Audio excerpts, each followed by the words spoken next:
굿모닝 임브레이스! 오늘 말씀은 고린도전서 13장 4절에서 6절 말씀입니다. 사랑은 오래 참고 친절합니다. 사랑은 시기하지 않으며 뽐내지 않으며 교만하지 않습니다. 사랑은 무례하지 않으며 자기의 이익을 구하지 않으며 성을 내지 않으며 원한을 품지 않습니다. 사랑은 불의를 기뻐하지 않으며 진리와 함께 기뻐합니다. 아멘. 지난 시간 우리는 이 말씀으로 교회를 위한 기도를 했습니다. 이번 시간은 우리의 배우자를 위한 기도로 나아가길 원합니다. 저는 아직 배우자가 없지만 언젠가 배우자가 생기면 소망하는 것이 있습니다. 그것은 바로 서로가 예수 그리스도 안에서 사랑하는 것입니다. 그래서 주변에 많은 믿음의 부부 혹은 커플들을 볼 때 예수 그리스도 안에서 사랑하는 모습을 보면 그 모습을 닮아가고 싶은 마음이 생기는 것 같습니다. 그리고 무엇보다 하나님께서 그들의 모습을 보며 기뻐하시리라고 생각합니다. 오늘 고린도전서 말씀을 보면서 그리스도 안에서 하나가 된 이들의 사랑의 모습에 대해서 나누려고 합니다. 첫 번째, 서로가 그리스도 안에서 사랑으로 오래 참습니다. 우리는 각자 다른 성격, 성향, 모습을 지닌 하나님의 자녀들입니다. 그렇기 때문에 서로의 다름 속에서 우리는 그리스도의 마음으로 서로를 사랑해야 합니다. 그러나 현실 속에선 때론 상대방을 생각하기보다 자신을 먼저 생각하는 우리의 이기심이 생깁니다.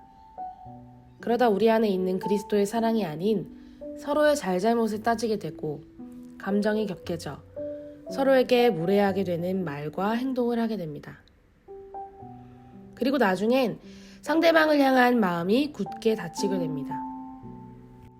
한국 속담 중 시간이 지나니 정으로 살게 된다 라는 말의 여러 가지 속뜻 중 나쁜 의미로 사용하게 될 때 우리는 정으로 산다는 말을 하게 되는 것 같습니다.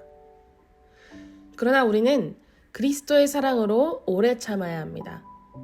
그리고 오래 참는 법을 서로가 배워야 합니다. 어떠한 상황이 서로의 눈앞에 놓였을 때 서로의 잘잘못과 감정이 우선이 아닌 상황에 초점이 되어야 합니다. 그리고 서로의 감정을 내려놓는 시간이 필요합니다. 그렇게 할 때 우리는 비로소 그리스도 안에서 오래 참는 법을 배우고 그리스도 안에서 사랑을 할 수 있는 것입니다. 정말 결혼하면 쉽게 되지 않습니다 라고 생각하시는 분이 계실 수도 있다고 생각합니다. 그러나 우리는 모든 관계 속에서 살아가는 사람들입니다. 수많은 관계 속에서 우리는 이 마음을 품고 살아가야 합니다. 그러므로 우리 가정 속에서 그리스도의 사랑으로 오래 참는 여러분이 되시기를 소망합니다. 두 번째, 서로가 그리스도 안에서 사랑으로 먼저 진리를 추구하며 진리에 기뻐해야 합니다.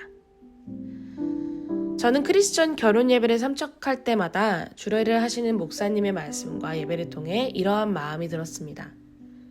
정말 다른 두 사람이 그리스도 안에서 한 몸과 한 마음이 되어 하나님의 가정이 세워지는 것은 하나님께서 기뻐하시는 일이겠다라고 생각했었습니다. 그리고 무엇보다 새롭게 시작하는 이 가정 안에 하나님 나라에 대한 소망을 품는 것이 참 아름다움이라고 느꼈었습니다. 믿음의 커플들은 그 아름다움을 지켜내기 위해 많은 노력을 합니다. 어떻게든 하나님 나라를 위해 먼저 발벗고 나서는 모습과 한 명의 예수님의 제자가 세워지기를 소망하며 제자를 세워가는 일에 동참합니다. 그러나 우리는 때때로 유혹에 마주하게 됩니다. 진리를 먼저 추구하기보다 개인의 뜻 혹은 세상의 뜻을 추구하게 되고 진리를 통해 예수 그리스도의 제자가 되는 삶에 대한 기쁨보다 시시각각 변하는 우리의 세상에서 잠깐 즐기는 삶에 대한 기쁨이 더 많아지게 됩니다. 때론 한 사람만 그 진리의 아름다움을 추구할 때도 있습니다. 그러나 우리는 그리스도 안에서 한 몸과 한 마음이 되었습니다. 결혼 예배를 통해 고백했던 하나님 나라를 향한 비전을 먼저 가정 안에서 사랑으로 실천해야 합니다.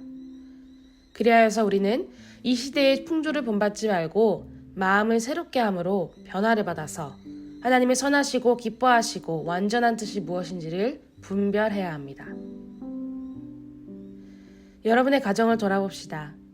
그리고 서로의 배우자를 위해 기도하길 원합니다. 우리에게 맡기신 하나님 나라, 그리고 그 나라가 우리의 가정에서 세워지는 아름다운 모습을 지켜냅시다. 아멘. 적용 질문입니다. 남편이 혹은 아내가 라는 누군가의 핑계를 대며 그리스도 안에서 하나가 된 지체에게 잘잘못을 따지지 않았던 우리의 모습은 없었는지 돌아봅시다. 그리고 그러한 모습을 회개하며 나의 배우자를 위해 기도합시다. 하나님 나라에 자신의 가정의 나라를 세우지 않았는지를 돌아보기를 원합니다. 그리고 우리에게 맡기신 아름다운 모습을 추구하며 우리의 가정을 통해 한 명의 제자가 세워지기를 기도하며 동참하길 원합니다. 오늘 배운 배우자를 위한 기도 내용을 적용하며 배우자를 위한 기도문을 작성해서 음성 또는 문자 메시지로 전달해 주세요. 우리 함께 기도하겠습니다. 사랑의 하나님, 우리를 그리스도 안에서 하나로 묶으신 하나님의 은혜와 사랑을 기억하길 원합니다. 부부로서 사랑하는 것은 많은 어려움과 유혹 속에서도 그리스도의 성품과 그리스도의 사랑을 배워나감을 신뢰합니다. 하나님께서 우리의 가정에게 맡기신 그 아름다움의 모습을 기억하며 먼저 그의 나라와 의를 구하는 우리의 가정이 될 수 있도록 인도하여 주세요. 우리를 먼저 사랑하신 예수 그리스도 이름으로 기도합니다. 아멘. 오늘도 하나님의 가정 안에서 그 아름다운 축복을 누리며 서로를 그리스도 안에서 사랑합시다. Embrace Jesus, embrace people.